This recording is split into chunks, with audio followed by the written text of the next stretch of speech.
माझं गाव एक छोटं गाव आहे बारडपशी, तुम्हाला सर्वांना माहीतच असेल. आता माझी अमरावती SRPF मध्ये SCBCतून टॉपर म्हणजे 182 मार्क घेऊन मी तिथं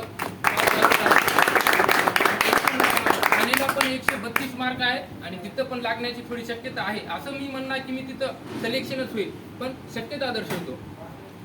तर पोलीस भरती म्हणल्यावर त्याच्यात शांतता संयम ठेवावाच लागतो आणि त्या परीने मेहनत करावी लागते. जर तुम्हाला जर अभ्यास करायचा असेल तर इतर जे तुमचे व्यसन आहेत ते बाजूला ठेवावं लागते आणि कॉन्सन्ट्रेशन फक्त अभ्यासावर फोकस पाहिजे तुमचं. आणि गणितामध्ये जर म्हणलं तर निखिल महालेचं पुस्तक वापरायचं, ट्युशनच्या वया वापरायच्या. मी आयुष्यातून फक्त GS साठी एकच पुस्तक वाचतो, दुमार त्या पुस्तकाला मी हात बी लावत नाही. त्याच्यातली नोट्स काढून घ्यायचे वहीमध्ये आणि नंतर ते नोट्सच वाचायचे. त्याच्या व्यतिरिक्त काहीच वाचत नाही, ऑनलाईनर नाही, काही नाही. तात्याचा ठोकळा आणि सुरक्षित पुस्तक, त्याच्या व्यतिरिक्त तुम्हाला काही गरज नाही, कशाची गरज नाही. जर मराठी म्हणलं तर बाळासाहेब शिंदे महागल शब्दसंग्रह, त्याच्याशिवाय रिझल्ट नाही. तुम्ही अकॅडमीतलं करा, काही करा, पण बाळासाहेब शिंदेचं पुस्तक एकदम बेस्ट आहे. त्याच्यामध्ये म्हणलं तर सातत्य, शांततेच्या काळात मेहनत करणे हे खूप गरजेचं आहे. बरं, तुम्ही जे म्हणता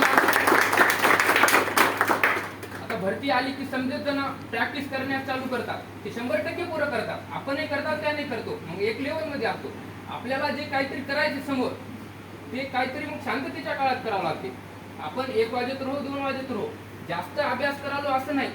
म्हणजे अभ्यासाला सुरुवात कधी केलो याला काहीच अर्थ नाही, पण सुरुवात केली कशी त्याला फार महत्व आहे जास्त. त्याच्यासाठी म्हणतो शांतता संयम ठेवा आणि भरती निघण्या गेल्यानं घरला पण जाऊ नका.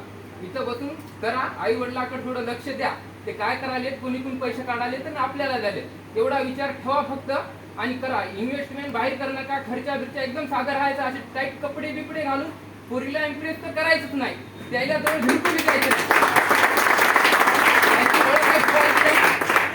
आता हात बी द्यायचा नाही, काहीच नाही. ग्राउंडवर किती पोरी बोलल्यात मी सांगतो तुम्हाला, रनिंग मारल्या, काही देणे घेणं नाही. आपले आई वडील आहेत तिकडं. धन्यवाद.